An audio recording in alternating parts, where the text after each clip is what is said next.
மதுரை மத்திய சிறையில் சிறை கைதிகள் பொருட்கள் தயாரிப்பதற்கான மூலப்பொருட்கள் வாங்கியதிலும் உற்பத்தி செய்த பொருளை விற்பனை செய்ததிலும் 1 கோடி ரூபாய்க்கு மேல் முறைகேடு நடந்த புகாரில் புதுக்கோட்டை சிறை கண்காணிப்பாளர் உட்பட 3 பேர் பணியிடை நீக்கம் செய்யப்பட்டுள்ளனர்.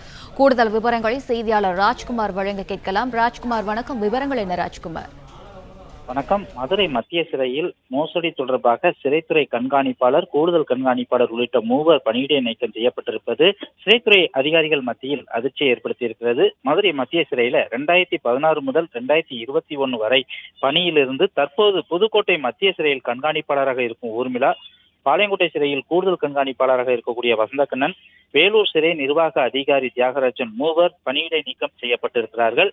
மதுரை மத்திய சிறையில 2016 முதல் 21 வரை சிறை கைதிகள் பொருட்கள் தயாரிக்கக்கூடிய மூலப்பொருட்கள் வாங்கியதிலும் உற்பத்தி செய்த பொருட்களை விற்பனை செய்ததிலும் 1 கோடி ரூபாய்க்கு மேல முறைகேடு நடைபெற்றிருப்பதாக புகார் அளிக்கப்பட்டிருந்தது.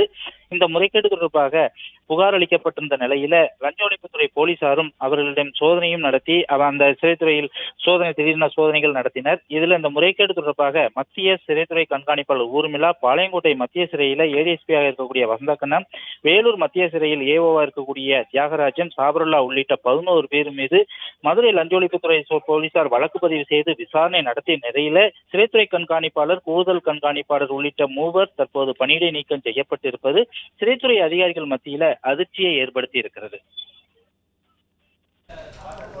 விவரங்களுக்கு நன்றி ராஜ்குமார்.